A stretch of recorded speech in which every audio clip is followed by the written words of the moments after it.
Si Dato, 25 taong gulang, walang asawa, mataba, walang sasakyan, walang bahay, at hindi nakikita ang pag-asa sa buhay. Matapos siyang mabuli sa opisina, ang larong pag-aalaga sa Diyos ng lalaki na nilalaro niya sa loob ng 3 taon ay biglang naging totoo, kasama ang napakalaking kayamanan at mga mahuhusay na tauhan mula sa laro. Ito ay kwento ng paglalakbay sa paglikha ng isang Diyos ng lalaki. Yani, nakagrill na tindahan ng THINKY. Si Dato ay humaplos sa kanyang mainit na mukha, humihinga ng malalim na may amoy ng alak. Binuksan niya ang gripo, at ibinuhos ang malamig na tubig sa kanyang mukha. Pagkatapos, kinuha ang kanyang telepono upang tingnan ang oras. Sa wakas, ang buong araw na salo-salo ng departamento ay malapit nang matapos. Bumalik si Dato sa kanyang pribadong silid, nagkunwaring mabilis na nakisali sa usapan ng kanyang mga katrabaho.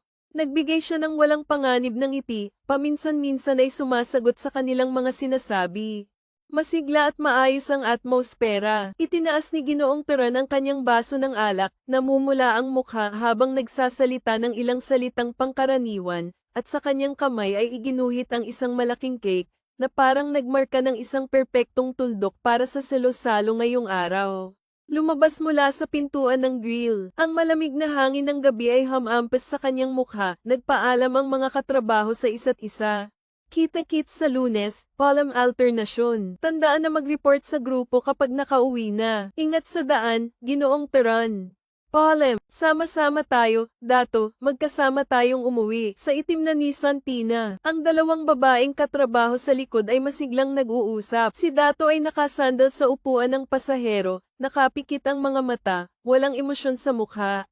Matapos ang higit sa 4 na buwan sa kumpanya ng kalakalan na CM2, ibinuhos niya ang lahat ng kanyang lakas sa pagbuo ng bagong bersyon ng sistema ng SCM, Supply Chain Management, ng kumpanya. Muling inayos ang sistema, nag-develop ng mga function, nag-integrate ng impormasyon, kumonekta sa ERP, nag-automate ng mga proseso ng negosyo. Matapos mag-operate ang sistema, ang pagiging epektibo ng trabaho ay tumaas ng malaki, at ang gastos sa pagbili ng mga kalakal ay bumaba ng epektibo, na pinuri ng mga mataas na opisyal ng kumpanya. Ito ay nagbigay kay Dato, isang bagong empleyado, ng pakiramdam ng tagumpay, na nangangarap ng pangako ng promosyon at pagtaas ng sahod mula sa mga lider. Ngunit ang katotohanan ay nagbigay sa kanya ng isang malupit na suntok. Sa huli, ang tagumpay ng sistema ng SCM ay naging tagumpay ng direktor ng departamento, si Ginoong Turan, na tila walang kinalaman sa kanya. Ang trabaho ng pagpapanatili ng proyekto ay naipasa sa katrabaho na may suporta mula kay Dino Tiago. Dato ay naitalaga sa pagbuo ng bagong proyekto, patuloy na nag-aambag sa init para sa kumpanya. Ang sunod-sunod na hindi makatarungang benepisyo ay labis na nakapagpabigat sa kanya, nagbigay ng ideya na umalis sa trabaho. Marahil ay nakita na ang kanyang iniisip. Sa salo-salo ngayong araw, sinabi ni Ginoong Turan sa kanya ng pribado na sa susunod na buwan ay hihilingin niyang itaas ang kanyang sahod ng 10%. Upang makapagtrabaho siya ng may kapayapaan, tiyak na hindi siya pababayaan sa hinaharap. Matapos mag-isip ng kaunti, nagpa siya si Dato na manatili muna. Maghintay ng tamang pagkakataon, kung may kaakit-akit na alok, saka na lang siya aalis. Ilang araw na ang nakalipas, tumawag pa ang kanyang ina, sinabing may bagong proyekto ng pabahay sa kanilang bayan, at pinayuhan siyang umuwi upang tingnan ito. Kung balak niyang bumili ng bahay sa loob ng 6 na buwan, hindi siya dapat huminto sa pagbabayad ng social insurance. Habang nag-iisip, biglang sinadyang hinawakan siya ni Tirio sa likod, "Kapatid Dato. Nakita kong parang malungkot ka ngayon, hindi ka ba na broken heart?" "Kapatid Dato. Nakita kong parang malungkot ka ngayon, hindi ka ba na broken heart?" "Una, kailangan ko munang magkaroon ng kasintahan. Kapatid Dato, sa totoo lang, napakabuti mo, mahusay, maganda ang mga katangian, mataas din, medyo sobra lang sa timbang. Magbawas ka ng timbang at magpalakas, tiyak na lahat ng babae sa kumpanya natin ay mahuhulog sa'yo." Si Dato ay humaplos sa kanyang tiyan, na puno ng taba, at walang magawa kundi sabihin, "Susubukan ko." "Go lang." Si Tirio ay nagtaas ng kamay na tila cute. Si Hana sa tabi ay commendat, nagbiro, "Ti Unawet, si Dato ay isang magandang potensyal na stock, bakit hindi mo siya agawin?" Ate Minle, sa tingin ko ay sinusubukan mo ako. Wala ka bang interes kay kapatid Dato? Haha, o baka magkaisa tayo sa laban. Sige, talo na ako, kasi malaki ang puso mo. Ang dalawang babaeng katrabaho na medyo lasing ay nagbabatuhan ng biro ngunit walang sino man ang nag-isip na totoo ito. Si Dato ay talagang isang napakabuting tao, masigasig, tapat, may ambisyon, at hindi may kakaila ang kanyang kakayahan. Dati nang nagtrabaho sa isang malaking kumpanya ng internet sa kabisera. Ngunit ang kanyang kalagayan sa pamilya ay medyo mahirap, isang karaniwang kabataan mula sa kanayunan, ang pagbili ng bahay sa Yani ay tila isang malayo pang pangarap. Wala rin siyang kapansin-pansing hitsura, nakasuot ng simpleng damit, at may magulong buhok, at medyo mataba pa. Sa pagiging katrabaho, walang problema, pero kung lalampas pa sa ganoon, hayaan na, sa komunidad ng Tanhin Giavin, si Dato ay basta na lang ibinagsak ang kanyang bag at nahulog sa kama. Unti-unting bumuhos ang kalasinggan, ang pagod, pagkadismaya, at kawalang kapangyarihan ay biglang bumalat sa kanya. Pagkalipas ng ilang sandali, siya ay humiga, binuksan ang WeChat, at nag-post sa grupo ng departamento, nakauwi na. Pagkatapos ay binuksan ang sobra ng red envelope mula kay Ginoong Dino Tiago, nakatanggap ng 3 yuan at 2 jao. Nag-send siya ng emoticon na salamat, boss. Para siyang isang estranghero, tahimik na nag-scroll sa mga status ng mga malalapit na kaibigan, na pamilyar ngunit malayo. Tila lahat ng tao maliban sa kanya ay masaya. May mga nagyayabang tungkol sa kanilang pang-araw-araw na buhay, may mga nagyayabang tungkol sa kanilang mga kasintahan, may mga tahimik, may mga nagsusumikap na umangat. Tila lahat ng tao maliban sa kanya ay masaya. Hindi niya alam kung kailan, isang pamilyar na larawan ang tumama sa kanyang mata. Dara, nakita ko lang ang graduation photo noong high school. Kumusta kayong mga dating kaklase? Tumigil ang kanyang daliri sa pag-scroll. Agad na natagpuan ni Dato ang kanyang sarili sa larawan, ang kanyang mga mata ay bahagyang naguguluhan. Sa panahong iyon, malapit na siyang pumasok sa kolehiyo, puno ng kabataan, positibo, masaya sa buhay, kasama ang kanyang puting buwan, at naramdaman na puno ng pag-asa ang buhay. At siya ngayon, walang asawa, mataba, walang sasakyan, walang baha. Tila mula sa huling taon ng kolehiyo, matapos ang mga pagbabago sa kanyang pamilya, ang kanyang buhay ay lumihis mula sa nakatakdang landas, unti-unting naging ganito. Basta na lang siyang nag-like sa status na iyon, inilapag ang telepono, umupo sa harap ng computer, naglagay ng headset, at naghanda na maglaro ng laro upang magpahinga ng kaunti. Bawat yugto ng buhay ay may mga bagay na maaari lamang maramdaman sa yugtong iyon.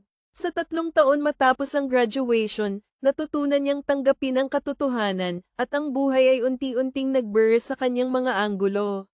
Sa mas magandang paraan, siya ay nag-mature. Ang mga bagay na gusto niya ay gusto pa rin niya ngunit hindi na siya nagpipilit, kaya't umalis siya sa kabisera, at binitiwan ang maliwanag na buwan. Ang mga bagay na ayaw niya ay ayaw pa rin niya ngunit kaya na niyang tiisin, kaya't nakisama siya sa grupo, tinanggap ang hindi pagkakapantay-pantay. Ang larong na ito ay biglang lumitaw sa computer ni Dato noong huling taon ng kolehiyo. Marahil ay aksidenteng na-download habang nag-browse ng mga material para sa pag-aaral. Dahil sa malaking puting icon, nag-click si Dato na may pagdududa, nais lamang malaman kung ano. Nit kaya na niyang tiisin, kaya't nakisama siya sa grupo, tinanggap ang hindi pagkakapantay-pantay. Ang larong na ito ay biglang lumitaw sa computer ni Dato noong huling taon ng kolehiyo. Marahil ay aksidenteng na-download habang nag-browse ng mga material para sa pag-aaral. Dahil sa malaking puting icon, nag-click si Dato na may pagdududa, nais lamang malaman kung ano ito. Hindi niya akalain na maglalaro siya ng 3 taon, at isa ito sa mga dahilan kung bakit siya tumaba. Ito ay isang larong nag-aalaga sa Diyos ng lalaki na nakatuon sa pagsasagawa ng negosyo. Magandang estilo, mataas na kalidad ng tunog, kumpletong setup, at napaka-unique na gameplay, at higit pa, hindi kailangan ng bayad. Ang kwento ng laro ay nakatakbo sa totoong mundo, kasama ang mga mapa, mga kaganapan, pamilihan ng pananalapi, mga negosyo, mga patakaran, kapaligiran, lahat ay tumutugma sa totoong mundo. Higit pa rito, ang timeline sa laro ay nagsimula noong 2016. Namumuhay sa taong 2020, may hawak na mga tool para sa paghahanap, si Dato sa laro ay may ginto na kamay na nakakaalam ng hinaharap. Alam niya ang mga trend ng stock, mga kontrata sa hinaharap, alam kung aling industriya ang uunlad sa hinaharap, alam kung aling negosyo ang magiging unicorn, alam kung aling pelikula, kanta, at artista ang magiging sikat. Bukod dito, bawat tauhan sa laro ay may sariling kwento, at makikita ng mga manlalaro ang kanilang pag-unlad, buhay, at mga saya at lungkot. Tumaas ang pakiramdam ng immersion. Si Dato sa laro ay natupad ang kanyang pangarap na maging Diyos ng lalaki, at naranasan ang pakiramdam ng isang bilyonaryo, napapalibutan ng mga magaganda, at nakatayo sa tuktok ng kapangyarihan. Ngunit ang laro ay mananatiling laro lamang. Si Ann sa totoong buhay ay isang mahirap na empleyado, walang tahanan, walang sasakyan, walang kasintahan, at ang kanyang buhay ay napakadismal, hindi rin siya nasisiyahan sa kanyang trabaho. Umiling si Dato, hindi na nag-isip ng kung ano-ano. Pumasok sa laro, tingnan ang mga hindi nabasang abiso, kunin ang gantimpala sa misyon, bumili ng bagong kagamitan. Matapos ang isang serye ng mga pamilyar na galaw, bumalik siya sa pangunahing interface. Huminto ang mouse sa kamay ni Dato, ang kanyang tingin ay nakatuon sa timeline sa laro. Ika-1 ng Abril taong 2023, at ngayon ay 23:50 ng ika-1 ng Abril taong 2023 ayon sa oras ng internet. Dahil sa bilis ng daloy ng oras na magkaiba, ang oras ng laro at ng realidad ay nagsasama. Bilang isang laro na nakaset sa totoong mundo, labis na nagtataka si Dato sa susunod na mangyayari sa kwento. Nilasap niya ang kanyang tuyong labi, basta na lang niyang kinuha ang isang bote ng carbonated na inumin. Tinawag ang kanyang mahal na sekretarya na si Kimberly upang mag-ulat ng trabaho. Habang CCC na umiinom ng carbonated na inumin, pinagmamasdan ang mahahabang binti, maliit na baywang, at bilugang puwit sa screen. Ang lahat ng mga alalahanin ay naglaho, at ang kanyang mood ay biglang lumiwanag. Kahit na ang lahat sa laro ay pawang gawa-gawa lamang, ang kasiyahang dulot nito ay totoo. Nang mag-alas 12 na, ang masiglang background music sa kanyang mga headphone ay biglang huminto. Nagbago rin ang petsa sa laro. Ika-2 ng Abril taong 2023, agad na nagsimulang mag-automate ang screen ng isang magandang animation ng laro. Mula sa kwento noong 2016, isa-isa nang lumitaw ang mga karakter ng laro, bawat makulay na bahagi ng kwento ay naipapahayag, at ang mga tagumpay, titulo, badge, at mga item na nakuha ay patuloy na dumaan. Ang buong proseso ng paglalaro ay na-rewind. Unti-unting bumaba ang liwanag ng screen, tanging ang tunog ng mga hakbang na papalapit mula sa malayo ang naririnig. Ang manlalaro, Dato, ay dahan-daang pumasok mula sa labas ng lens. Nakasuot siya ng maayos na suit, may eleganteng anyo, at naglalakad ng may tiwala at casual. Tumigil siya sa harap ng floor-to-ceiling window sa pinakamataas na palapag ng gusali, tinitingnan ang makislap na lungsod sa gabi, na naglalabas ng isang hindi maipaliwanag na kaakit-akit. Ang lens ay bumaba mula itaas pababa, at sa wakas ay huminto sa kanyang likod. Isang nakabiglang mensahe ang lumitaw sa gitna ng screen. Mukhang natapos na ang kwento dito, nagising ka mula sa mahabang panaginip, muling sama-sama sa totoong mundo. Congratulations player. Shit, hindi ba tapos na ito? Anong nangyayari dito? Nagulat si Dato, nakatungo siya pasulong, sabik na pinindot ang mouse ng ilang beses at pagkatapos ay malakas na pinindot ang keyboard. Walang anumang pagbabago sa screen ng laro. Naramdaman ni Dato ang panginginig sa kanyang gulugod. Naglaan siya ng napakaraming emosyon para sa larong ito. Ang makatotohanang setting, ang natatanging pakiramdam ng immersion ay tila siya ay tunay na nag-aalaga ng mga talento, nag-develop ng negosyo, nag-ipon ng kayamanan, at nagpaunlad ng sarili. Ngunit mula sa puntong ito, biglang huminto ang kwento ng tagumpay at kabiguan sa laro. Unti-unting nawawala ng koneksyon ang bawat buhay na karakter sa kanya. Ang pakiramdam ng pagkawala at paghihiwalay ay dumating ng napakalakas. Humigpit ang paghinga ni Dato. Ting! Ang malinis na tunog ng paalala ay biglang umabot. Agad na nawala ang laro sa screen ng computer, at ang interface ay lumipat sa Windows desktop. Ang paningin ni Dato ay bahagyang lumabo. Swish! Isang makulay na ilaw ng sci-fi ang bumukas sa kanyang harapan. Kinumpirma ang manlalaro, nagloload ng system resources. 1%, 50%, 100%. Natapos na, agad na lumitaw ang pamilyar na interface ng laro sa screen. Sa gitna ng screen ay ang 3D model ni Dato, napaka-detalye, nakasuot lamang ng shorts. Sa kanyang ulo ay nakalutang ang isang nakabiglang data line na kulay dilaw, Esmeli, 24. Pinahid ni Dato ang kanyang mga mata, nagdududa na baka siya ay nakainom ng peking alak kagabi, at dahil sa labis na kalungkutan ay nagkaroon siya ng mga hallucination. Gayunpaman, ang screen ay patuloy na nakalutang sa kanyang harapan, kahit na ipinikit niya ang kanyang mga mata ay maaari pa rin niyang makita ito. Bagamat ang ay nakatuon sa business simulation, sa katunayan ito ay isang laro na nag-aalaga sa mga Diyos ng lalaki. Ang pangunahing misyon ay pataasin ang kaakit-akit ng karakter sa laro upang maging isang tunay na Diyos ng lalaki. Ang laro ay lubos na sumusukat sa kaakit-akit, kabilang ang hitsura, estetika, posture, kalidad, kakayahan, kayamanan, at katayuan sa lipunan. Ang kaakit-akit na index ay 24 na maaaring sabihing napaka-normal. Itinaas ni Dato ang kanyang kamay, nais na hawakan ang model ng kanyang karakter. Sa sandaling sumagi ang ideya, ang model ng karakter ay nagpakita ng click effect, at ang interface ng laro ay agad na lumipat sa personal center. Manlalaro, Dato, kaakit-akit, 24. Karakter, Development Engineer Commercial Jinshu. Taas, 180 cm, timbang, 70 kilo. Pisikal, 56, tibay, 55, agility, 48, intuit ayon, 76. Katayuan ng kayamanan. Balancing, 45,220 yuan and 31 fen. Negosyo, wala. Ari-arian, wala. Sasakyan, Hyundai electric bike. Matapos suriin ang personal na impormasyon, muling umingay ang malinis na tunog ng paalala, ting. Nagsimula na ang pangunahing kwento. Agad na lumitaw ang isang makulay na progress bar sa itaas ng personal center. Sa itaas nito ay pantay-pantay na nakakalutang ang 9 na butones. 24 paunang kaakit-akit. 30, 40, 50, 60, 70, 80, 90, 100.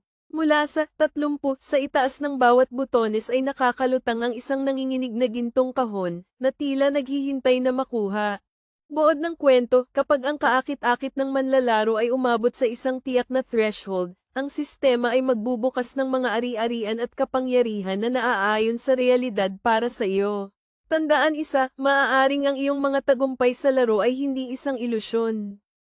Magpatuloy na kumpletuhin ang mga misyon ng sistema, paunlarin ang iyong sarili, makakatanggap ka ng mga gantimpala na tulad ng iyong mga pangarap. Tandaan 2, kapag ang kaakit-akit ay umabot sa 30, maaari ng opisyal na buksan ang misyon ng planong pag-unlad. Ano? Ano ito? Nakatitig si Dato sa unahan. Matagal nang naglalaro ng tiyak na napanaginipan na niya ang mga ganitong magagandang pangarap at hindi lamang isang beses. Ngunit hindi kailanman naging ganito kalinaw at katotohanan. Kung maaari, sino ang ayaw na magbago ng ganap? Magandang hitsura tulad ng Diyos, malusog na katawan na puno ng sigla, walang katapusang yaman, at buhay na walang pagsisisi. Iniisip niya, pinapangarap niya ang mga ito. Sinubukan niyang gamitin ang kanyang isip upang bahagyang hawakan ang kahon sa itaas ng kaakit-akit 30. Agad na lumitaw ang isang mensahe ng sistema, kulang pa ng 6 na puntos ng kaakit-akit upang ma-unlock ang gantimpala sa yugtong ito. Mabilis na paunlarin ang iyong sarili. Sa mga sandaling ito, muling umingay ang tunog ng paalala, ting. Congratulations player, nakatanggap ka ng Beginner Gift Pack X1. Swish, isang gift pack na naglalabas ng gintong liwanag ang lumabas, napakaganda. Nilunok ni Dato ang kanyang laway, at ginamit ang kanyang isip upang hawakan ito. Ang gift pack ay ilang beses na nanginginig at agad na bumukas. Ting! Nakatanggap ka ng passive skill, Godly Aura, Level 1. Espesyal na epekto ng aura, ang unang ngiti mo araw-araw ay maaaring makakuha ng gantimpalang 200 yuan cash. May 0.1% na pagkakataon na makakuha ng karagdagang gantimpala. Tandaan, ang skill na ito ay maaaring i-upgrade. Passive skill, gantimpalang cash. Pinipigilan ni Dato ang kanyang emosyon ng kasiyahan, huminga ng malalim, at sinubukang ngumiti. Ting-ting! Ang tunog ng mensahe sa telepono ay umabot. Bank of Chuthwang, ang iyong account na may dulo na 6,800 ay nakatanggap ng 200 yuan noong 9 minuto pasado alas 12 ng ikalawa ng Abril. Nang makita ang abiso ng transfer mula sa bangko, huminga ng malalim si Dato. Grabe! Totoo ba ito? Kinagat niya ang kanyang ibabang labi.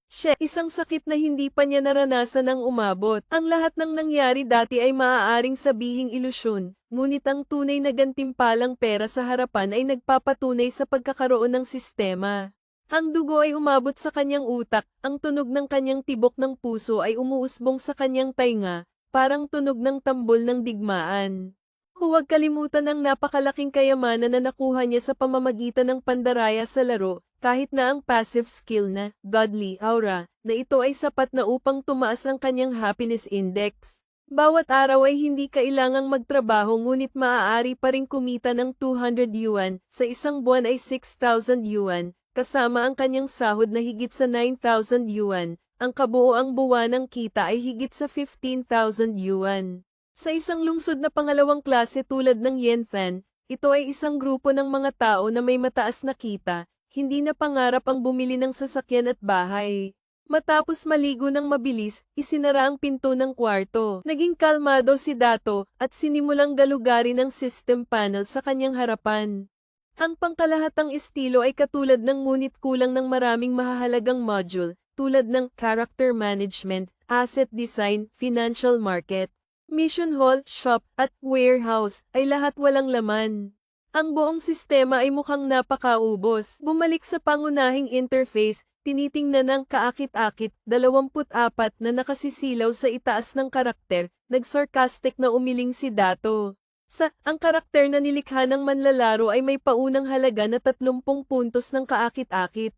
Ngunit ngayon, hindi pa siya umabot sa pangunahing halagang ito. Isara ang interface ng sistema, si Dato ay nakatayo sa harap ng salamin, seryosong tinitingnan ang kanyang kasalukuyang sarili.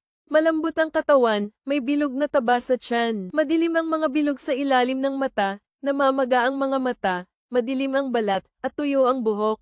May mga kunot sa paligid ng ilong at pisngi, malambot ang mga sulok ng bibig, may double chin, at ang taba sa mukha ay nagpapahina sa hugis ng panga. Sa usaping panlabas, talagang maraming aspeto ang dapat pagbutihin. Kasama ng kanyang kasalukuyang estado, isang karaniwang empleyado ng kumpanya, walang bahay, walang sasakyan, walang kasintahan, magulong buhay, hindi nakakapagtaka na mababa ang kanyang antas ng kaakit-akit. Ting! Na-activate mo ang misyon ng hamon, pagpipigil at pagtitiyaga, mangyaring pumunta sa sentro ng misyon para sa pagsusuri. Si Dato ay nagulat, hindi niya akalain na madali lang palang ma-activate ang misyon. Tingnan ang impormasyon ng misyon. Nilalaman ng misyon, ang labis na katabaan ay nagdadala ng malaking pasanin sa katawan, nagpapataas ng panganib na magkaroon ng iba't ibang sakit.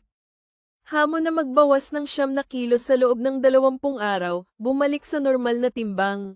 Gantimpala ng misyon, 1x gamot para sa pagpapalakas ng baga. Progreso ng misyon, 0%. Tingnan ang detalye ng item. Tala, ano ang sikreto ng mahabang buhay? Panatilihin ang paghinga na hindi napuputol. Ang item ng laro ay nagpapataas ng mga pangunahing katangian. Ang mga mata ni Dato ay kumikislap ng maliwanag, nag-aalab sa sigla. Magbawas ng timbang. Kailangan magbawas ng timbang. 20 araw para magbawas ng 18 pounds, halos 1 pound bawat araw. Buti na lang at medyo mabigat ang kanyang timbang, hindi ito masyadong mahirap. Noon, ilang beses na siyang nagpasya na mag-ehersisyo at magbawas ng taba, nagpakasipag sa kanyang pamumuhay. Pero palaging hindi siya nakakapagpatuloy ng ilang araw at nagiging tamad, unti-unting sumusuko. Sa huli, kulang pa rin siya sa motibasyon at determinasyon. Ngayon, ang yaman ng laro ay lumitaw sa realidad, nagbigay ng malinaw na landas sa kanyang buhay, patungo sa tagumpay. Ano pa ang dahilan niya para hindi magsikap? Bukod sa pagbabawas ng timbang, kailangan ding paunlarin ang sarili mula sa ibang aspeto. Itaas ang antas ng kaakit-akit sa 30 sa pinakamabilis na paraan. Kunin ang unang gantimpala. I-unlock ang pangunahing kwento. Buksan ang bagong kabanata ng buhay. Alas 8 ng umaga, swoosh swoosh, binuksan ang mga kortina. Si Dato ay humiga ng mabuti, at nakaramdam ng labis na kasiyahan. Napakabuti ng kalidad ng kanyang tulog. Napakabuti ng kalidad ng kanyang tulog. Kasanayan na pasibo na ora ng Diyos ng lalaki ay may epekto na makakatulong sa mas mabuting pagtulog kaysa sa inaasahan. Ito rin ang nagbigay sa kanya ng labis na kumpiyansa sa nalalapit na plano sa pagbabawas ng timbang. Dapat malaman na, sa 3 salik upang mapanatili ang kalusugan, pagtulog, ehersisyo, pagkain, ang pinakamahalaga ay ang pagtulog. I-snap! Itinaas ni Dato ang kanyang kaliwang kamay at bumulusok ng malakas, sabay na tinawag ang sistema ng laro sa kanyang isipan. Swish! Agad na bumukas ang makulay na screen ng sistema, nagdadala ng nakakaakit na pakiramdam ng science fiction. Huminga si Dato ng malalim, iniunat ang kanyang mga braso ng napakakol, ang ngiti sa kanyang labi ay hindi kayang pigilin kahit ng buong anha. Naghilamos siya ng mabilis, nagbihis ng isang set ng spring sportswear, at nagsimulang tumakbo sa paligid ng komunidad. Ang maliwanag na sikat ng araw ay tumagos sa mga dahon ng puno at tumigil sa kanyang katawan, sobrang init. Sa malayo, parang nalinis ang mundo niya mula sa isang makapal na alikabok. Mas asul ang langit, mas lunti ang mga puno, mas presko ang hangin. Huminga si Dato ng malalim, naramdaman ang labis na lakas kahit may oras pa siya upang batiin ang mga matatandang tao na nag-aayos ng mga basura. Ngunit pagkatapos ng ilang sandali ng pagtakbo, nagsimula ng manginig ang kanyang mga binti, unti-unting bumagsak ang kanyang katawan, at bumagal ang kanyang bilis. Sa kabila ng pagsisikap na magpatuloy, naupo si Dato sa isang bato sa tabi ng daan, namumula ang mukha, humihingal na parang baka. Kinuha niya ang kanyang telepono upang tingnan ang distansyang kanyang tinakbo. Lahat-lahat ay 3.5 na kilometro, average na bilis na 7.26, maituturing na sobrang pangit. Matagal nang hindi nag-eehersisyo, at dahil sa labis na timbang, normal na magkaroon ng ganitong resulta. Matapos magpahinga ng kaunti, dinala ni Dato ang pagod na katawan sa malapit na kainan. Umorder ng isang basong soy milk na walang asukal at 2 pinakuloang itlog. Matapos ang almusal, umuwi siya sa kanyang tinutuluyan. Sinimulan ni Dato ang kanyang susunod na plano sa pagbabawas ng timbang. Dahil sa maraming pagkatalo sa nakaraan, mayroon na siyang kaunting karanasan sa larangang ito. Sa simpleng salita, kailangan niyang kontrolin ang kanyang pagkain, mag-ehersisyo, at lumikha ng mas maraming calorie deficit hanggat maaari upang masunog ang labis na taba sa kanyang katawan. Ngunit sa pagkakataong ito ay may kinalaman sa isang hamon na misyon, at may limitasyon sa oras, kaya't kailangan niyang ibuhos ang lahat ng kanyang lakas. Una, nag-download siya ng isang template ng plano sa pagbabawas ng timbang mula sa internet. Pagkatapos, sinimulan niyang maghanap ng mga artikulo na nagbabahagi ng mga dekalidad na karanasan sa pagbabawas ng timbang, at inayos ang nilalaman na akma sa kanyang sarili. Habang lumilipas ang oras, ang nilalaman sa kanyang plano ay naging mas mayaman at detalyado. Kasama ang oras ng pamumuhay, uri ng ehersisyo araw-araw, dami ng tubig na iniinom, dieta para sa pagbabawas ng taba, mga layunin sa pagbabawas ng timbang sa bawat yugto, at iba pa. Sa proseso ng paghahanap ng mga materyales sa pagbabawas ng timbang, may ilang sikat na tala sa Xiaohongshu na nakakuha ng atensyon ni Dato. Ito ay ang yumingi ng payo na kasalukuyang sikat sa internet. Ang mga pamagat ay kadalasang naglalaman ng mga keyword tulad ng yumingi ng payo, transformation. Ang nilalaman ay naglalarawan ng proseso ng mga amateur blogger na nag-transform at nagbago sa tulong ng kanilang kahangahangang pagsisikap sa ilalim ng gabay ng maraming masigasig na netizens.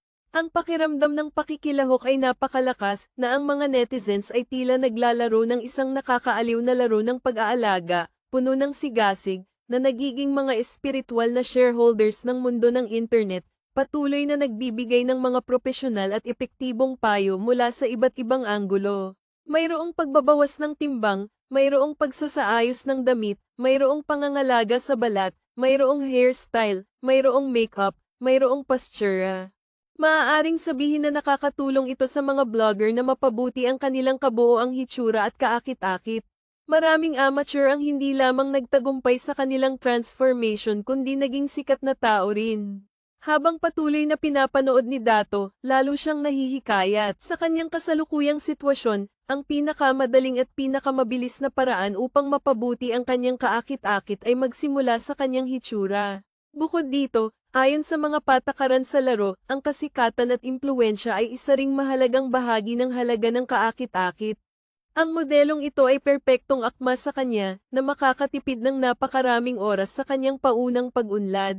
Sa pag-iisip na ito, sa wakas ay nagpa siya si Dato. Maligo ng mabuti, nagbihis ng pangkaraniwang damit para sa labas, inayos ang kanyang buhok, at inayos ang anggulo ng kuha. Yehis na, isang hindi na-edit na larawan ang lumitaw sa kanyang album. Si Dato ay sumilip, agad na nahiyang labis, at direktang binura ang larawan. Nagbago siya ng anggulo, nagbago ng lokasyon at kumuha ng ilang larawan, ngunit ang resulta ay pareho. Berado. Talagang hindi niya kayang tingnan ng tuwid. Napakasama, dapat sabihin na ang pag-post ng pinakatotoong larawan ng sarili sa internet na pinagtatawanan ng libo-libong netizens ay talagang nangangailangan ng napakaraming lakas ng loob. Matapos ang ilang sandali ng pag-aalinlangan, kinuha ni Dato mula sa drawer ang isang itim na shapang mask. Isinuot ito at tumingin sa salamin. Bagaman natakpan ng kanyang bibig at ilong, malinaw pa rin ang mga linya ng kanyang mukha, tiyak na hindi ito makakaapekto sa epekto ng transformation, at hindi rin siya makikilala ng iba. Matapos malampasan ang hadlang sa kanyang isipan, hindi na nag-atubili si Dato, kumuha ng isang buong katawan na larawan. I-upload ang larawan, gumawa ng tala, pamagat, nabigo sa sarili sa edad na 25, humihingi ng transformation, humihingi ng payo. Nilalaman, determinado na baguhin ang sarili ngunit hindi alam kung saan magsisimula, umaasang makakuha ng payo mula sa lahat. Tema, #transformation ng karaniwang tao, #humingi ng payo, #transformasayon, #naghihirap, #lalaking estudyante. Matapos i-click ang post, umupo si Dato sa upuan na may nag-aalala na pakiramdam, paminsan-minsan ay near-refresh ang post. Ngunit ang kanyang Xiaohongshu account ay may napakakaunting taga-subaybay, pangunahing ginagamit para sa pagtingin sa mga magaganda at cute na babae. Paminsan-minsan ay tinitingnan din ang ilang mga tala ng karanasan. Sa maikling panahon, ang bilang ng mga manonood ay ilang tao lamang, tiyak na walang mga komento. Kailangan lang maghintay para sa bulaklak na mamukadkad. Sa masikip na supermarket, itinulak ni Dato ang cart, paminsan-minsan ay tinitingnan ang listahan ng mga sangkap para sa mababang taba sa kanyang telepono. Letes, pipino, kamote, prisa, kahel, tenda ng baka, sariwang hipon, dibdib ng manok. Pangunahing pumili siya ng mga pinakamainam at sariwang bagay, hindi gaanong nag-aalala sa presyo. Dati, palagi siyang nagtitipid upang makabili ng bahay. Ang mga damit at gamit sa araw-araw ay binibili sa Pinduoduo, at sa pagkain ay gumagamit ng mga discount voucher para sa pag-order. Halos hindi bumibili ng prutas at merienda. Ngayon, mayroon siyang karagdagang 200 yuan na kita araw-araw ngunit nagbigay sa kanya ng pakiramdam na parang pinalaya mula sa pagkakabihag. Hindi na kailangang magbilang ng mabuti, hindi na kailangang makaramdam ng pagkakasala sa paggastos, hindi na kailangang mag-alala tungkol sa pagkawala ng trabaho at walang kita. Para sa kanya ngayon, maituturing na maliit na kalayaan sa pananalapi. Matapos ang pamimili, dinala ni Dato ang 2 bag na puno pabalik sa kanyang tinitirhan. Ang dating walang laman na refrigerator ay napuno na. Ang bahay na kasalukuyang inuupahan ni Dato ay isang 1-bedroom apartment na kompleto sa kagamitan. Maginhawa ang transportasyon, magandang lokasyon, kompleto ang mga kasangkapan at appliances, ang upa ay 900 yuan bawat buwan. Ang dahilan kung bakit ito mura ay dahil ang may-ari ay kaibigan niya sa kolehiyo, si Timo. Hindi katulad niya, isang batang lalaki mula sa maliit na bayan, ang pamilya ni Timo ay mayaman. Ang kanyang ina ay nagtatrabaho sa gobyerno, ang kanyang ama ay isang direktor ng negosyo, mayaman at makapangyarihan ang kanilang pamilya, at marami pang bahay. Sa kasalukuyan, siya ay nasa 3 taon ng pag-aaral, at naitalaga na sa isang malaking kumpanya sa pananalapi para sa internship, napakalawak ng kanyang hinaharap. Alas 12:30 ng tanghali, ang masusing inihandang pagkain na mababa ang taba ay nakahain na sa mesa. Inihaw na dibdib ng manok, brown rice, salad ng gulay, pangunahing lettuce, kamatis, pipino. Masigasig na inayos ni Dato ang kanyang plato, inayos ang anggulo ng kuha at saka kumuha ng larawan, pagkatapos ay nagsimulang kumain. Masarap din ang pagkain, tanging ang dibdib ng manok ay medyo matigas, marahil dahil sa sobrang pagprito. Matapos ang tanghalian, muling binuksan ni Dato ang Xiaohongshu app. Matapos ang ilang oras, ang kanyang post ay umabot na sa higit sa 100 views. Nakakuha ng 3 likes, 5 komento. Nang buksan niya ang mga komento, halos lahat ay nagsasabi sa kanya na magbawas ng timbang. Tama ang hitsura ng obese. Siguradong hindi nawawala ang soda. Hindi kayang itago ng maskara ang kanyang double chin. Kung hindi ka magbabawas ng timbang, walang silbi ang anumang pagbabago, magbawas ka muna.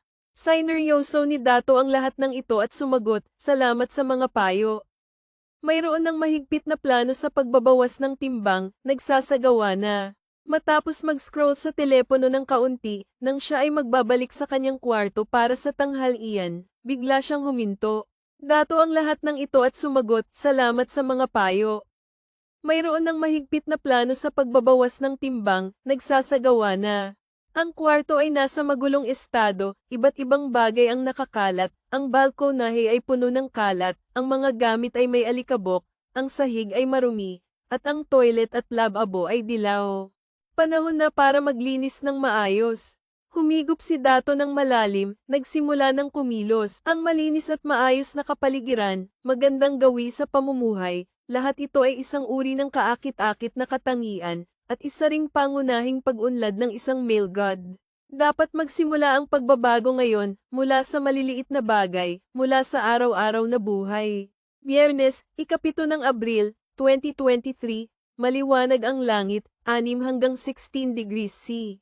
Alas 6 ng umaga, bahagyang sumisikat ang araw. Reng reng reng, tumunog ang alarm clock. Mabilis na bumangon si Dato mula sa kama, inayos ang kanyang kumot, uminom ng isang basong mainit na tubig, at nagpunta sa banyo para sa kanyang pangangailangan. Agad na puno ng sigla ang kanyang katawan. Sa harap ng salamin, ngumiti siya ng taos-puso. Dumating ang mensahe na may pondo sa kanyang account sa tamang oras. Nagsimula ng isang araw na may magandang pakiramdam. May isang magandang kasabihan, ang tunay na kayamanan ay ang ngiti sa iyong mukha. Sang-ayon si Dato dito, binuksan niya ang interface ng sistema, tiningnan ang kanyang personal na impormasyon. Manlalaro, Dato, 25 taong gulang. Tungkulin, Development Engineer Commercial Jinsho. Taas, 180 cm, timbang, 86.5 na kilo. Pisikal, 56, lakas, 55, kab-iles, 49, talino, 76. Kalagayan ng ari-arian, balanse, 46,020.80 RMB negosyo, wala ari-arian, wala sasakyan, Yayday electric bike. Balanse, 46,020.80 RMB. Negosyo, wala. Ari-arian, wala. Sasakyan, Yayday electric bike. Ngayon ang ika-6 na araw ng kanyang plano sa pagbabawas ng timbang, at maganda ang resulta. Bumaba na ang timbang niya sa 86.5 na kilo, tumaas ang bilis ng 1 puntos, at umabot ang kaakit-akit na puntos sa 25. Hinawakan ang kanyang tiyan, malinaw niyang naramdaman na lumiit ito ng kaunti, at mas magaan na ang kanyang katawan. Swabe. Masayang bum-aikit si Dato. Walang sino man ang makakatanggi sa pagnanais na maging mas mabuti, at ang pagtingin sa sarili na unti-unting lumalapit sa layunin ay talagang nakakatuwang isipin. Nagsuot siya ng sportswear, nag-stretch ng buong katawan sa loob ng 10 minuto, tinanggap ang malabnaw na sinag ng umaga, huminga ng malamig na hangin, at nagsimula ng 40 minutong pagtakbo habang siya ay gutom. Matapos ang isang gabi ng pag-aayuno, mas kaunti ang glycogen na nakaimbak sa kanyang katawan, kaya sa oras na ito, ang aerobic na ehersisyo ay mas madaling gumamit ng taba bilang pinagkukunan ng enerhiya, at napakabuti ng epekto sa pagbabawas ng taba. Huff-huff, ang mga patak ng pawis na kasing laki ng mga butil ng gisantes ay dumadaloy pababa, basang-basa ang kanyang damit, nanginginig ang mga binti. Ang tunog ng mga hakbang, paghinga, at tibok ng puso ay nagsanib sa isang masiglang sinfonya sa kanyang tainga. Ang mga tamad na kaisipan, pag-iwas, at katamaran ay isa-isang sumulpot sa kanyang isipan. Sinubukan ni Dato na ayusin ang kanyang paghinga, masakit ngunit tinamasa ang kanyang sariling sandali ng pagsunog ng taba. Sa katunayan, mas madali na ito ngayon. Sa mga unang araw ng pagsasanay, ang pag-imbak ng lactic acid sa kanyang mga kalamnan ay nagdulot ng sakit sa buong katawan, at kahit ang pagpunta sa banyo ay naging mahirap, nakasalalay ito sa kanyang kalooban upang magpatuloy. Pagbalik sa kanyang tirahan, nagbanlo ng mabilis, at nagsimulang maghanda ng pagkain para sa araw na ito. Napakasimple ng almusal, gatas, 250 mililitro, purple sweet potato, 150 gramo, isang pinakuloang itlog, isang mansanas. Ang tanghalian ay medyo nakakabahala, steamed corn, kalabasa, stir-fried pumpkin at shrimp, black pepper mushrooms. Matapos ang almusal, nilinis ni Dato ang kusina ng maayos, at naglakad patungo sa trabaho na may dalang lunchbox. Ang pangunahing dahilan kung bakit hindi pa siya umalis sa trabaho ay upang mabilis na makuha ang kaukulang gantimpala para sa pang-akit 30. Ayon sa pamantayan ng pagsusuri ng sistema, bago magkaroon ng sariling karera, napakahalaga ng isang matatag na trabaho at mga sosyal na ugnayan. Kung ang kanyang tauhan ay maging walang trabaho, tiyak na bababa ng husto ang kanyang pang-akit. Nasa yugto ng pag-unlad, ang agarang misyon niya ay mabilis na ma-unlock ang unang yugto ng gantimpala, kailangan lahat ay maging matatag. 8:50 ng umaga, ikalawang palapag ng Elm Kim Building, CM2 Commercial. Magandang umaga, magandang umaga, magandang umaga, Ginoong Tanyag. Magandang umaga, Ginoong Dato, mukhang pamayat ka. Masigla ka rin ngayon. Si Dato ay ngumiti ng mainit, paminsan-minsan ay bumabati sa mga katrabaho na nakakasalubong. Inilagay ang lunchbox sa refrigerator, nagbuhos ng isang basong mainit na tubig, umupo sa kanyang desk, binuksan ang laptop at nagsimulang mag-aral. Ang magandang tulog ay nagbigay sa kanya ng maraming enerhiya, dagdag pa ang pagbawas ng timbang, talagang nagbago ang kanyang anyo. Maraming mga katrabaho, lalo na ang mga babae, ang humihingi sa kanya ng menu para sa pagbaba ng timbang. Ngayon ay maganda ang kanyang pakiramdam, araw-araw ay pumapasok sa trabaho ng 9:00, at eksaktong 6:00 ay umuuwi. Katamtamang trabaho, tiyak na hindi nag-overtime, nakatuon sa pagpapabuti ng sarili. Paminsan-minsan ay naglalakad-lakad siya sa paligid ng pasilyo upang maiwasan ang matagal na pag-upo. Sa oras ng tanghalian, biglang lumapit si Tirio. Ginoong Dato, ang mga pagkaing pampababa ng timbang mo ay lalong masarap, mukhang masarap. Sundin lang ang mga tagubilin, sa totoo lang, ordinaryo lang ang lasa. Hindi ako naniniwala. Si Tirio ay nagtakip ng bibig at ngumiti, diretsyong kumuha ng isang piraso ng hipon gamit ang chopsticks at tinikman, hindi naman masama gaya ng sinasabi mo, medyo okay ang lasa. Pagkatapos ay kumuha siya ng isang basong yogurt at inilagay ito sa mesa ni Dato, pinapalo ang kanyang balikat at sinabing, kaya mo yan, Ginoong Dato, magpakatatag ka sa pagbaba ng timbang. Itaas natin ang average na hitsura ng mga lalaki sa departamento natin. Walang problema. Si Dato ay ngumiti at nagtaas ng hinlalaki bilang okay. Nagtagpo ang kanilang mga mata. Tila medyo nahihiya si Tirio. Agad siyang lumihis ng tingin at umupo sa kanyang lugar. Sinundan ni Dato ang kanyang likuran at hindi maiwasang mag-shake ng ulo.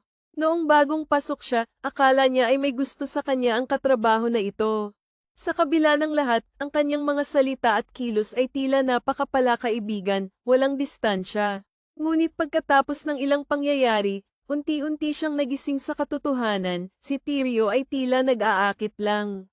Marahil ay nakita niyang hindi masama ang kanyang teknikal na kakayahan, kaya't maaari siyang makatulong sa kanya sa trabaho. Tungkol sa hitsura, hindi maituturing na sobrang ganda si Tirio, kung mag-makeup, maaaring bigyan siya ng 6 na puntos. Sa edad na higit 20, may outgoing na personalidad, hindi mataba o payat ang katawan, at may buwanang sahod na 6,000. Gayunpaman, kahit na siya ay isang karaniwang babae, marami pa rin ang humahabol sa kanya, at hindi kakaunti ang mga nagmamalaki. Sa bawat okasyon ng pista, palaging may natatanggap na regalo at bulaklak, at napakasagana ng kanyang social circle. Ito rin ang nagbigay sa kanya ng di makatwirang pakiramdam ng kayabangan. Marahil sa kanyang pamantayan, si Dato ay automatikong itinuturing na isa sa mga nagmamalaki. Paminsan-minsan ay nagtatapon siya ng isang buto tulad ng ginawa niya kanina upang mapanatili ang kanilang pagiging malapit. Bandang 3:00 ng hapon, muling bumagsak ang kanyang katawan sa estado ng gutom. Nag-ehersisyo si Dato sa elliptical machine ng kalahating oras, pawis na pawis. Pagbalik sa trabaho, hindi nagtagal ay dumating ang matinding gutom. Ang kanyang mga mata ay hindi sinasadyang huminto sa mga merienda ng mga katrabaho sa paligid. Ang kanyang lalamunan ay gumagalaw pataas at pababa. French fries, ham, spicy pickled chicken feet, instant noodles, tsokolate. Lahat ng ito ay mga paborito niya. Si Dato ay hamagod ng kanyang labi, sinubukang ilihis ang kanyang atensyon. Ang pakiramdam ng gutom sa puntong ito ay ang pinaka hindi komportable, ngunit basta't malampasan ito, ang katawan ay magsisimulang magsunog ng taba, at ang antas ng asukal sa dugo ay magiging mas matatag, ang pakiramdam ng gutom ay bababa ng husto. Nagpakatatag siya ng kalahating oras, biglang nagsimula ang mga katrabaho sa paligid na pag-usapan ng afternoon tea. Tumingin si Dato sa grupo ng mga nagtatrabaho, at tiyak na nakita ang anunsyo na bagong inilabas ng HR. Para sa lahat, oras na para sa masarap na afternoon tea, salamat sa lahat ng inyong pagsusumikap sa araw-araw na trabaho. Ang activity area ay naghanda ng mga pastry at milk tea, tara na at kumain. Kasama ng ilang mga larawan, ang mga cake na may masarap na cream, golden crispy croissants, malaking milk tea na may tapioca, at mga waffle na puno ng tsokolate. Ang benepisyo ng mga empleyado sa CM2 Commercial ay palaging maganda, bawat Biyernes ay nagbibigay ng libreng afternoon tea, na itinuturing na isang uri ng pag-aalaga sa mga tao. Ang katrabaho sa tabi ay si Hari liwanag na kumaway sa kanya, tara na, Dato. Kapag nahuli ka, mawawala ang masarap na pagkain. Si Dato ay nakatitig sa larawan, nilunok ang kanyang laway. Matamis at malapot na cream, malambot at masarap na cake, buttery croissants. Kung 1 o 2 piraso lang ang kakainin, tiyak na walang problema. Si Dato ay bahagyang umupo, ngunit muling kinagat ang kanyang ibabang labi, umupo muli. Nahihirapan siyang sabihin, hindi pwede, nagda-diet ako lately, mag-enjoy na lang kayo. Ang pagnanasa na matapos ang misyon sa wakas ay nanaig sa tukso ng masarap na pagkain. 6:00 ng gabi, isinara ni Dato ang laptop, umuwi ng eksakto sa oras. Matapos malampasan ang matinding gutom, ngayon ay mas magaan na siya. Lumabas sa pintuan ng opisina, sumalubong ang simoy ng abril. Huminga si Dato ng malalim, nagjogging ng dahan-dahan sa ilalim ng kaakit-akit na sikat ng araw. Pagbalik sa Tonhin Giavin, sinimulan niyang ihanda ang pinakahihintay na hapunan. Pinakulo ang spinach, 200 gramo, dagdag steamed fish, 150 gramo, dagdag 1 bowl ng brown rice. Unti-unting nawawala ang sikat ng araw sa abot tanaw, at ang gabi ay bumabalot sa buong lungsod. Nakaon ang ilaw sa sala, umupo si Dato sa dining table, tahimik na tinatamasa ang kasiyahan na dulot ng pagkain, nangangarap tungkol sa hinaharap. Malaking pag-ikot, lateral na hakbang, squats, tumayo at humawak sa tuhod, yumuko at tumakbo sa bundok, tumalon. Huhuho, ang pawis ay tumagos sa kanyang damit na mabilis na natutuyo, ang tibok ng puso ay umabot sa 150 beats per minute. Nararamdaman ni Dato na nag-aapoy ang kanyang buong katawan, at ang mga kalamnan ay hindi mapigil ang nanginginig. Nagpatuloy siya sa pagsasanay ng isang workout na tinatawag na mas mababa 30 minutong pawis na pagsasanay sa taba mas mahigit sa loob ng 5 araw. Ang kabuoang intensity ay katamtaman, talagang akma para sa kanya sa kasalukuyan. Beep beep beep. Natapos ang countdown, nagrelax ang isip, humiga si Dato ng patag sa yoga mat, ayaw buksan ang kanyang mga mata. Sa kanyang tainga ay ang tunog ng kanyang tibok ng puso. Matapos magpahinga ng kaunti, umupo si Dato, kinuha ang telepono at pinatay ang timer.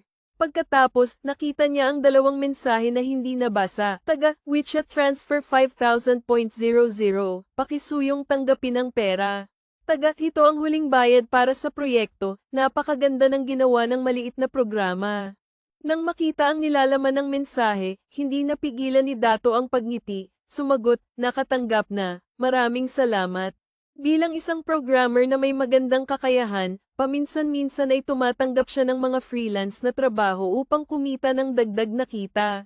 Si Taga ay isang mataas na kalidad na kliyente na ipinakilala sa kanya ni Timo. Siya ay may negosyo ng isang lokal na coffee brand. Karamihan sa kanyang mga coffee shop ay matatagpuan sa mga lugar na may maraming opisina, at ang mga negosyo ay may malaking bahagi sa mga operasyon ng grupo. Dati, lahat ay nag-order sa pamamagitan ng WeChat group, pagkatapos ay ang mga empleyado ang nagdadala ng mga order. Kasabay ng paglawak ng negosyo, madalas na nagkakaroon ng mga pagkakamali, at ang pag-uulat ay naging napakahirap. Upang mapabuti ang karanasan ng gumagamit, nais ni Taga na lumikha ng isang maliit na programa upang gawing mas maayos ang buong proseso ng pag-order, at paminsan-minsan ay maaari ring magsagawa ng ilang mga marketing activities tulad ng raffle at mga discount vouchers. Para kay Dato, hindi ito mahirap, nagkataon na mayroon siyang template ng interface, at sa huli ay nagbigay ng presyo na 10,000, nagbayad ng 50% na paunang bayad. Lahat ay naging maayos, opisyal na inilunsad noong Marso, at umabot na sa kalahating buwan ng operasyon. Ting-ting! Tumunog ang notification ng WeChat message. Taga, napagod ka na sa mga nakaraang araw, libre ka ba bukas ng tanghali? Ako ang mag-aalok sa iyo ng pagkain. Huminga si Dato ng malalim, nagmadaling sumagot, walang overtime sa weekend na ito, libre ako. Taga, yenternlu.map. Taga, ipinapadala ko ang address sa iyo, magkikita tayo bukas. Tama, huwag kalimutang tumanggap ng pera. Dato, sige, magkikita tayo bukas. Matapos sagutin ang mensahe, tumanggap siya ng 5,000 yuan ngunit hindi pa rin mapigilan ng puso ni Dato ang pagpintig. Si Taga ay tiyak na pinakamatagumpay na babae na kilala niya, higit pa sa mga baknawetkwang na nakapasa sa universidad sa kabisera. Siya ay 32 taong gulang, nagtagumpay na magtayo ng negosyo na nagkakahalaga ng milyon, nakatira sa isang bahay, nagmamaneho ng BMW. Mahalaga rin na napakaayos ng kanyang hitsura, may mataas at kaakit-akit na pangangatawan, makinis na balat, at maayos na mga katangian, puno ng karisma. Sa kahit anong lugar, siya ang sentro ng atensyon. Isang nakababatang kapatid na hindi lamang maganda, kundi mayaman at may pinag-aralan, tiyak na walang hindi magkagusto, at si Dato ay hindi eksepsyon. Paminsan-minsan, iniisip niya na sana ay mapansin siya ng babae, upang hindi na dumaan sa 10 taong baluktot na daan at makakain ng masarap. Siyempre, dati siyang maingat at alam ang kanyang lugar, kaya't sa isip lamang siya nag-iisip. Hanggang ngayon, naaalala pa rin ni Dato ang makisig at eleganteng anyo ng babae sa kanilang unang pagkikita para sa kontrata. Naalala rin niya ang kanyang pagkabahala at kakulangan sa tiwala noon. Noong panahong iyon, siya ay nakatayo sa harap ni Taga, talagang para siyang palaka. Walang kaayos-ayos ang damit, mataba ang pangangatawan, stammering sa pagsasalita, at nakayuko ang ulo sa buong proseso. Maaaring ituring itong isang bangungot sa kanyang isipan, tuwing naaalala niya ito ay namumula ang kanyang mukha. Ngayon, ang kayamanan sa laro ay naging realidad, at ang kanyang buhay ay nagbago ng 180 degrees. Umaasa si Dato na mapabuti ang impresyon ni Taga sa kanya, at malampasan ang kanyang mga takot. Ang pagpapataas ng tiwala sa sarili ay isa ring paraan upang madagdagan ang kanyang kaakit-akit. Nang maisip ito, binuksan ni Dato ang Xiaohongshu app, nagpa siya na humingi ng tulong mula sa mga netizens, at sabay na magdagdag ng ilang mga paksa. Una, tiningnan niya ang kanyang naunang post, 52 likes, 3 saves, 74 comments. Napaka-realistic ng datos, hindi ito sumabog ngunit may tiyak na antas ng interes. Dapat sabihin na ang bilang ng mga tagasunod ay napaka-stable, kahit na isang ganap na bagong tao tulad niya ay nagkaroon ng magandang visibility. Pagkatapos mag-isip ng kaunti, lumikha muli si Hari Liwanag ng isang post. Ang larawan ay isang paghahambing ng kanyang hitsura bago at pagkatapos ng pagbaba ng timbang. Bukod dito, nag-upload din siya ng buong menu ng kanyang diet at ang dami ng kanyang ehersisyo araw-araw. Naglagay siya ng isang napakakaakit-akit na pamagat, humihingi ng payo para sa pagbabago sa Biyernes, biglang gusto akong imbitahan ng Diyosa na kumain. Pangunahing nilalaman, salamat sa lahat ng nagbigay ng mungkahi dati, kasalukuyan akong nakapagbawas ng 3.5 na kilo, patuloy na magsisikap. Gayunpaman, bukas ay magkakaroon ako ng pribadong hapunan kasama ang Diyosa. Umaasa akong makapagbago ng mabilis upang mag-iwan ng magandang impresyon sa kanya. Ano sa tingin niyo, saan ako dapat magsimula? Mga paksa, hashtag bagong pagbabago, hashtag humihingi ng payo, hashtag pagbabago, hashtag naghihirap, hashtag estudyanteng lalaki. Matapos pindutin ang publish, huminga ng maluwag si Hari Liwanag. Nag-shower ng mabilis, nagbihis ng malinis na damit. Umupo siya sa sofa, habang nanonood ng mga exercise video ng mga kapatid na babae sa Xiaohongshu, habang naghihintay ng payo mula sa mga netizens. Mahigit kalahating oras ang lumipas, muling binuksan ni Hari Liwanag ang kanyang bagong post. Marahil dahil sa magandang pamagat, hindi pa umabot ng 1 oras, lumampas na ang bilang ng mga views sa 300, at mayroong 9 na komento. May mga pumuri sa kakayahan at tiyaga niya, at mayroon ding mga nagbigay ng ilang payo. Sa mga iyon, may isang komento na bagong post na agad nakakuha ng kanyang atensyon. Liwayway, sinusundan mula sa nakaraang post, thumbs up. Mukhang ikaw ay isang napakatapat na tao, at ang iyong kakayahan ay talagang malakas.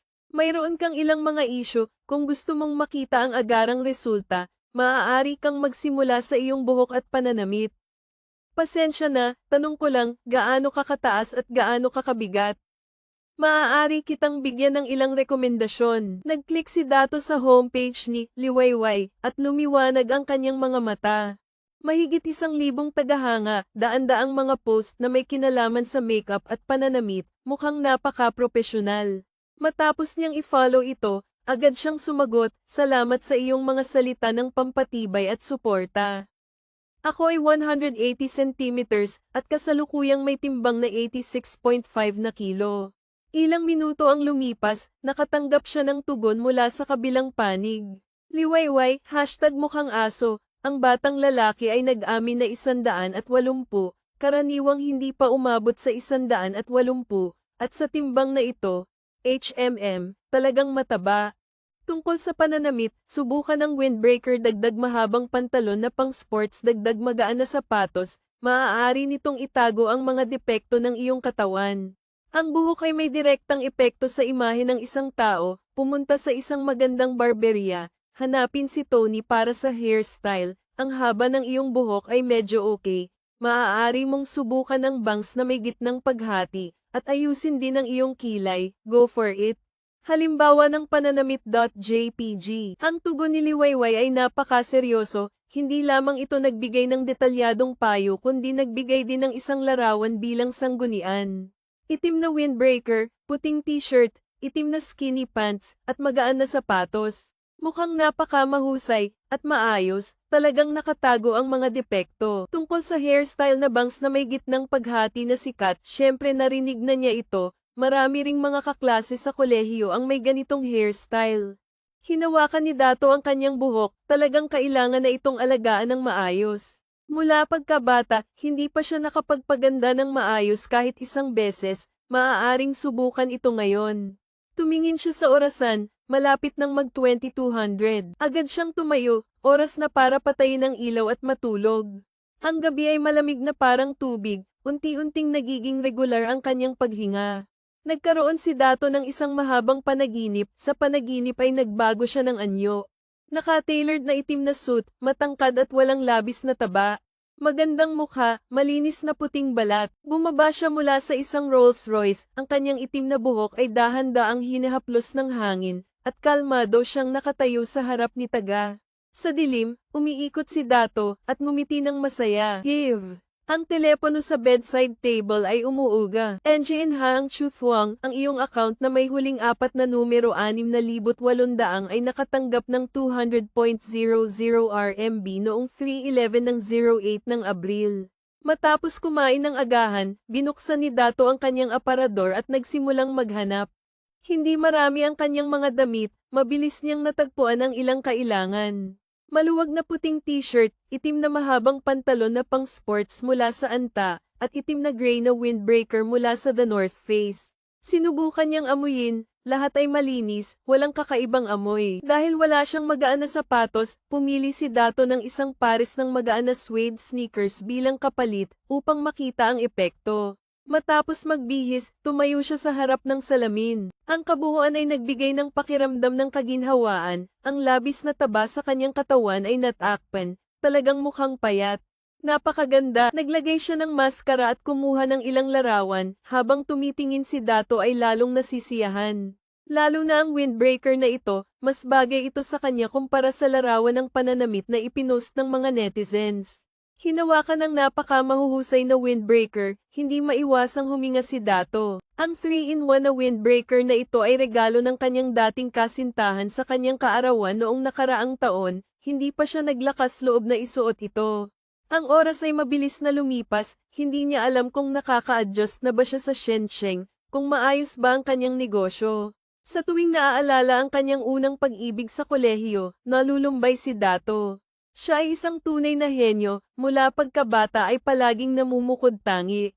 Sa high school, palaging nasa top 3 ng kanyang klase, pumasok sa University of Dedo, ang top 2 sa China.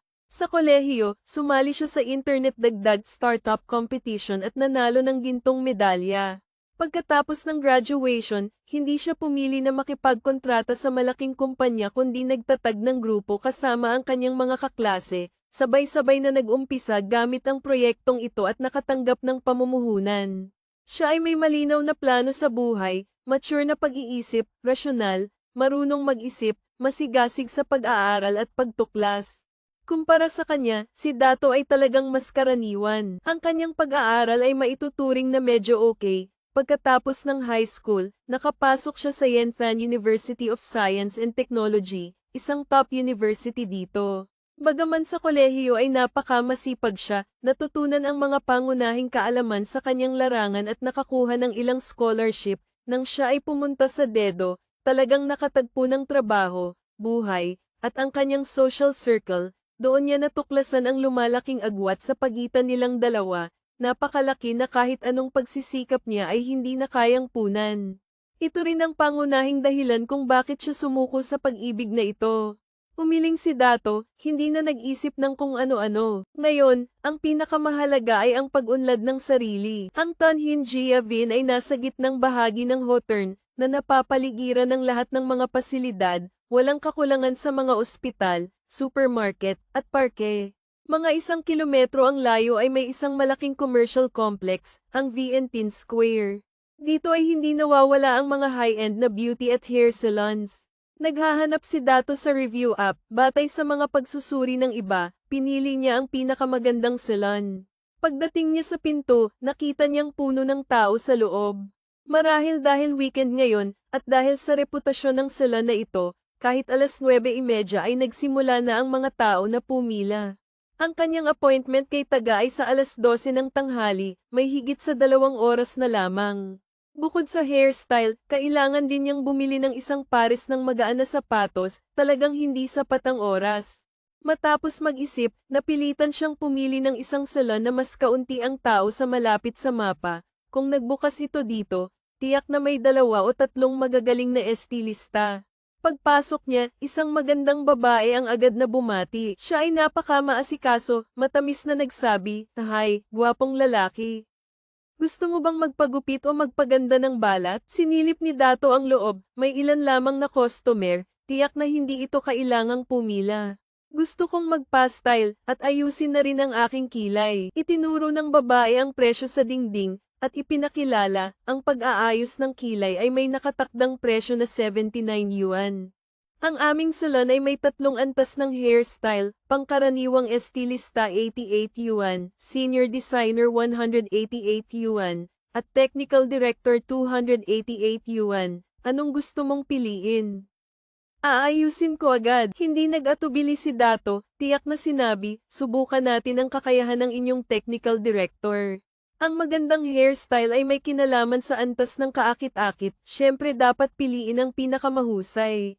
Ngayon, hindi na siya kailangang magtipid para bumili ng bahay, mayroon pang malaking yaman na naghihintay na ma-unlock, hindi na kailangang magtipid sa aspetong ito. Ayos lang, gwapong lalaki. Iwan mo ang jacket mo sa locker, dadalhin kita para mag-shampoo. Pumasok siya sa shampoo room, humiga sa malambot na shampoo bed. Ang babae ay maasikaso na tumulong sa kanya na balutan ng tuwalya, inaayos ang temperatura ng tubig na komportable. Mabilis na nabasa ang kanyang buhok, ang amoy ng katawan ay bahagyang sumisingaw sa kanyang mukha, ang mahahabang daliri ay dahan-daang naglalagay ng shampoo, minamasahe ang kanyang anit, paminsan-minsan ay nagmamasahe pa sa kanyang leeg. Ang pakiramdam ng kaginhawaan mula ulo hanggang paa ay dumating ng sunod-sunod.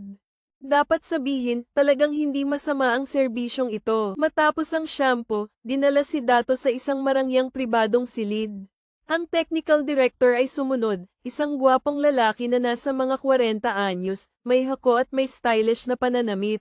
Lumapit siya kay Dato, masiglang inakbayan siya, magandang umaga, gwapong lalaki. Ako ang technical director ng salon na ito, si Lino Vela. Ngayon, sabihin mo sa akin ang iyong mga kahilingan para sa hairstyle. Tumingin si Dato sa kanyang refleksyon sa salamin, medyo nag-aalala na nagtanong, Lino, ikaw ay isang profesional, anong hairstyle ang sa tingin mo ay bagay sa akin? May nagrekomenda sa akin ng bangs na may gitnang paghati, ano sa tingin mo? Hawak ni Lino Vela ang kanyang ulo gamit ang dalawang kamay, sinuri siya mula ulo hanggang paa. Seryoso siyang nagsabi, walang problema, ang iyong mukha ay talagang bagay sa hairstyle na bangs na may gitnang paghati. Ang buhok mo ay medyo tuyo at magulo pero maaari itong ayusin gamit ang hair mask para maibalik ang kondisyon. Ako rin ay muling magdidisenyo batay sa iyong mga katangian, lilikha ng mas maraming layer, tiyak na makakatulong ito sa iyo na itaas ang iyong kagandahan sa isang antas. Talagang teknikal na direktor, profesional. Itinaas ni Dato ang kanyang hinlalaki bilang papuri at sa kanyang puso ay nakahinga siya ng maluwag. Lahat ay naganap ayon sa plano, napakasmooth. Si Lino Vela ay may tiwala na itinaas ang kanyang kilay at kinuha ang isang hairdressing cape para sa kanya. Isang kamay ay humahawak ng gunting, ang isa ay pinapahira ng kanyang buhok, nagsimula ng magtrabaho. Ang mga galaw ay banayad at komportable, malambot na parang ulap na dumadaloy sa tubig, kitang-kita na hindi pangkaraniwan ang kanyang kasanayan. Huminga ng malalim si Dato, pinaikit ang kanyang mga mata, naghihintay sa susunod na pagbabago ng ulo. Tulad ng sinabi ng isang netizen, ang buhok ay may direktang epekto sa imahe ng isang tao. Ang antas ng kahalagahan ay hindi mas mababa sa mga katangian ng mukha.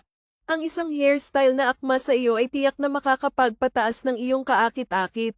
Kasama ng tunog ng swoosh ng gunting, unti-unting nahuhulog ang mga hibla ng buhok. Mahigit kalahating oras ang lumipas. Itinigil ni Lino Vela ang kanyang mga kamay, nilinis ang mga piraso ng buhok sa kanyang mukha, at sinabi, ayos na, gwapo, tingnan kung may kailangang ayusin. Si Dato ay nag-impit ng labi, dahan-daang binuksan ang kanyang mga mata. Ang malinaw na liwanag na dumaan sa sahig na bintana ay pumasok, ang silid ay maliwanag, at ang kanyang refleksyon sa salamin ay partikular na, bobo. Agad na itinaas ni Dato ang kanyang kamay, pinilit na sukleyin ang kanyang buhok, tila nais niyang tiyakin ang isang bagay. Marahil dahil sa kalidad ng buhok, ang buhok sa tuktok ng kanyang ulo ay natural na nakababa. Walang pakiramdam ng pagiging bouncy tulad ng sa larawan.